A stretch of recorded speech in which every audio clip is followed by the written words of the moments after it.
ഇപ്പോൾ വരുന്ന ഒരു വാർത്തയിലേക്ക്. വർഗീയ പരാമർശത്തിൽ ബി ഗോപാലകൃഷ്ണനെ തള്ളി ബി.ജെ.പി. സംസ്ഥാന അധ്യക്ഷൻ രാജീവ് ചന്ദ്രശേഖർ. ഒരു മതത്തിനെതിരെയും പറയാൻ ബി.ജെ.പിക്ക് താല്പര്യമില്ല. നിയമത്തിന്റെ വഴിക്ക് പോകട്ടെ. കുറ്റം ചെയ്തവർ ശിക്ഷിക്കപ്പെടണമെന്നും രാജീവ് ചന്ദ്രശേഖർ പറഞ്ഞു. ഞങ്ങളുടെ പാർട്ടിയിൽ എല്ലാ സമുദായത്തിൻ്റെ ലീഡേഴ്സുണ്ട്. ഞാൻ എത്രയോ തവണ പറഞ്ഞതാണ്, ഞങ്ങൾ എല്ലാവരെയും ബഹുമാനിക്കും, എല്ലാ മതത്തിനെ ബഹുമാനിക്കും, എല്ലാ വിശ്വാസികളെയും ബഹുമാനിക്കും, അവരുടെ അവകാശങ്ങളും ഞങ്ങൾ സംരക്ഷിക്കും. അതാണ് ബി.ജെ.പി. എൻ.ഡി.എൻ്റെ നിലപാട്. ഇതിൽ ഒരു ഇഫിൻ ബട്ടില്ല. ആരെങ്കിലും തെറ്റ് ചെയ്താൽ നിയമപരമായ അവർക്ക് പണിഷ്മെൻറ്റ് കോർട്ട് വഴി കിട്ടും എന്നാണ് ഞാൻ ഇന്ന് പറയുന്നത്. ഷമീർ അബ്ദുൽ ചേരുന്നു കൂടുതൽ വിവരങ്ങളുമായി. ഷമീർ, കഴിഞ്ഞ ദിവസമൊക്കെ മക്കയിൽ മറ്റ് മതസ്ഥരൊക്കെ അധികാരത്തിലുണ്ടോ എന്ന ചോദ്യമൊക്കെ ചോദിച്ച ഒരു ന്യായീകരണത്തിന്റെ സ്വരം ഉണ്ടായിരുന്നു രാജീവ് ചന്ദ്രശേഖരൻ. എന്തായാലും ഇപ്പോൾ ഒരു ബോധോദയം ഉണ്ടായിരിക്കുന്നു. എന്തായാലും ബി ഗോപാലകൃഷ്ണനെ തള്ളുകയാണ്. തീർച്ചയായിട്ടും രുചീഷ്, ബി.ജെ.പിയിൽ ബി ഗോപാലകൃഷ്ണൻ ഒറ്റപ്പെടുന്നൊരു സാഹചര്യമുണ്ട്. നിലവിലൊരു തെരഞ്ഞെടുപ്പിനെ ബി.ജെ.പി. അഭിമുഖീകരിക്കുമ്പോഴാണ് ഇത്തരത്തിലൊരു വർഗീയ പരാമർശം ബി ഗോപാലകൃഷ്ണൻ നടത്തിയത്. അതിനെ അംഗീകരിക്കാൻ കഴിയില്ലെന്ന ഭൂരിപക്ഷം അഭിപ്രായം ബി.ജെ.പിയിൽ ഉണ്ടായ സാഹചര്യത്തിലാണ് രാജീവ് ചന്ദ്രശേഖർ ഇന്ന് അദ്ദേഹത്തിൻ്റെ അഭിപ്രായം, പാർട്ടിയുടെ അഭിപ്രായം തന്നെ തുറന്നു പറയാൻ തയ്യാറായത്. അതായത് ബി.ജെ.പി. ഒരു സമുദായത്തിനും എതിരല്ല. ബി.ജെ.പി. മുസ്ലിം സമുദായത്തിന് മാത്രമല്ല, ഒരു സമുദായത്തിനും എതിരല്ല. അത്തരം സമുദായങ്ങൾക്കെതിരെ നടത്തുന്ന പ്രസ്താവനയ്ക്ക് ഏതെങ്കിലും നേതാക്കൾ നടത്തിയിട്ടുണ്ടെങ്കിൽ അത് ശരിയായ നടപടിയല്ല എന്ന് അദ്ദേഹം പറയുന്നു. അതായത് ഗോപാലകൃഷ്ണനെ ഒരു തരത്തിലും ബി.ജെ.പി. ഇത്തരത്തിൽ നടത്തിയ പ്രസ്താവനയെ പിന്തുണയ്ക്കുന്നില്ല എന്ന് വേണം ആദ്യം പറയാൻ. ഒപ്പം തന്നെ അദ്ദേഹം എടുത്തു പറഞ്ഞ ഏറ്റവും പ്രധാനപ്പെട്ട കാര്യം, ബി ഗോപാലകൃഷ്ണനെതിരെ നിലവിൽ പോലീസ് കേസ് എടുത്തിട്ടുണ്ട്. ആ കേസ് ബി ഗോപാലകൃഷ്ണൻ നിയമത്തിന് വഴിക്ക് നടത്തട്ടെ. ആ കേസിൽ ബി ഗോപാലകൃഷ്ണൻ കുറ്റക്കാരാണെങ്കിൽ ശിക്ഷിക്കപ്പെട്ടെ. അതിൽ ബി.ജെ.പിയെ കക്ഷിയാക്കേണ്ട, അത് ബി.ജെ.പിയുടെ അഭിപ്രായം അല്ല എന്നാണ് ചന്ദ്രശേഖർ പറഞ്ഞത്. അതായത് മുസ്ലിം സമുദായത്തിനെ ഒരു തരത്തിലും തള്ളിപ്പറയാനോ അല്ലെങ്കിൽ മറ്റ് സമുദായങ്ങളെ തള്ളിപ്പറയാനോ ബി.ജെ.പി. നിലവിലില്ല. ഇത് ബി.ജെ.പിയുടെ നയമല്ല. ഒരു തെരഞ്ഞെടുപ്പിനെ അഭിമുഖീകരിക്കുമ്പോഴാണ് ഇത്തരത്തിലൊരു അഭിപ്രായ പ്രകടനം ബി ഗോപാലകൃഷ്ണൻ നടത്തിയത്.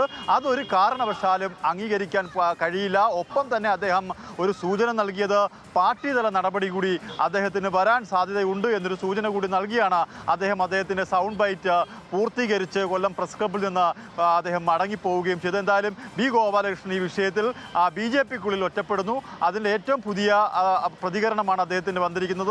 തെരഞ്ഞെടുപ്പിലേക്കൊക്കെ പോകുമ്പോൾ ഇത് കേരളത്തെ ആകെ ഒപ്പം നിർത്തുന്ന തരത്തിലാണ് ആ പ്രചാരണ വാക്ക് പോലും ബി.ജെ.പി. പറയുന്നത്. ആ തരത്തിൽ ഈ വർഗീയ വിഷയങ്ങളൊക്കെ മാറ്റി നിർത്തി മോദി സർക്കാരിന്റെ വികസനം എന്ന ഒരു അജണ്ടയൊക്കെ പറഞ്ഞുകൊണ്ടുള്ള ഒരു പ്രചാരണത്തിലേക്ക് പോകുമ്പോഴാണ് ഇത്തരത്തിലുള്ള ഒരു വിവാദം ഉണ്ടായത്. അത് ബി.ജെ.പി. പൂർണ്ണമായും തന്നെ അതിനെ അവഗണിച്ചുകൊണ്ട് മറ്റു വിഷയങ്ങളിലേക്ക് ശ്രദ്ധ കേന്ദ്രീകരിക്കാനാണ് തീരുമാനം. തീർച്ചയായിട്ടും അങ്ങനെ തന്നെയാണ്. ബി.ജെ.പിക്ക് നിലവിൽ വർഗീയ പരാമർശങ്ങൾ നടത്തി കേരളത്തിൽ വോട്ട് വാങ്ങേണ്ട ഒരു സാഹചര്യമില്ല എന്ന് അദ്ദേഹം പരോക്ഷമായി സൂചന നൽകുന്നു. ഒപ്പം തന്നെ മോദി സർക്കാർ നടത്തിയ വികസന പ്രവർത്തനങ്ങൾ എണ്ണിപ്പറഞ്ഞുകൊണ്ട് ഈ ബി.ജെ.പിയുടെ മാനിഫെസ്റ്റോ അടക്കം പുറത്തേക്ക് വരാനിരിക്കുന്നു.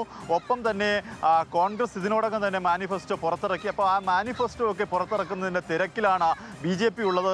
ഇത്തരം ഒറ്റപ്പെട്ട പ്രതികരണങ്ങളിൽ എന്തിന് താൻ പ്രതികരിക്കണം? പക്ഷേ അത് ഒരു സമുദായത്തിന് വേദനിപ്പിച്ചിട്ടുണ്ടെങ്കിൽ അത് ബി.ജെ.പിയുടെ നടപടിയല്ല.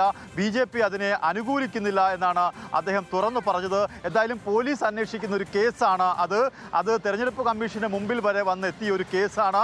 ആ കേസിനെ ബി ഗോപാലകൃഷ്ണൻ തന്നെ നിയമപരമായി നേരിടട്ടെ എന്നാണ് അദ്ദേഹം പറഞ്ഞത്.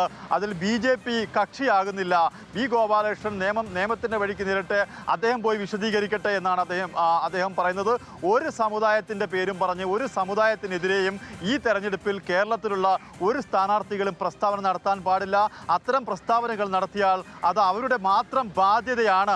ആ പ്രസ്താവന നടത്തിയവർ മാത്രം ബാധ്യതയാണ്. അതുകൊണ്ട് അദ്ദേഹം നടത്തിയ പ്രസ്താവനയിൽ അദ്ദേഹം നിയമപരമായി പോരട്ടെ, അതിൽ ബി.ജെ.പി. കക്ഷി ചേരില്ല എന്നാണ് രാജീവ് ചന്ദ്രശേഖരൻ പറഞ്ഞത്. രുചീഷ്, ശരി ഷമീർ, എന്തായാലും കുറ്റം ചെയ്തവർ ശിക്ഷിക്കപ്പെടട്ടെ എന്ന് പറയുകയാണ്. ആ കേസ് ഒറ്റയ്ക്ക് തന്നെ ബി ഗോപാലകൃഷ്ണൻ നടത്തട്ടെ എന്ന രീതിയിലാണ് ഇപ്പോൾ രാജീവ് ചന്ദ്രശേഖരന്റെ പ്രതികരണം. എന്തായാലും എല്ലാ സമുദായങ്ങളും ബി.ജെ.പിക്ക് ഒപ്പമാണ് എന്നുകൂടി ബി.ജെ.പി. സംസ്ഥാന അധ്യക്ഷൻ പറയുന്നു. അതുകൊണ്ട് ഒരു സമുദായത്തിനെതിരെയും ബി.ജെ.പി. ഒന്നും പറയാൻ ഉദ്ദേശിക്കുന്നില്ല എന്ന് പറയുന്നു. അദ്ദേഹം എന്തായാലും മുൻപ് പറഞ്ഞ നിലപാടിൽ നിന്ന് മലക്കം മറിയുക കൂടിയാണ്. കാരണം കഴിഞ്ഞ ദിവസം എന്തായാലും ബി ഗോപാലകൃഷ്ണനെ അനുകൂലിച്ചുകൊണ്ടായിരുന്നു രാജീവ് ചന്ദ്രശേഖരന്റെ പ്രതികരണം ഉണ്ടായത്. ഈ തരത്തിൽ വലിയ സംഭവത്തിൽ ഒരു ചർച്ച ഉണ്ടാകുന്നു എന്ന് മനസ്സിലാക്കിയാണ് അദ്ദേഹത്തിന്റെ ഒരു മലക്കം മറിച്ചൽ ഉണ്ടായിരിക്കുന്നത്.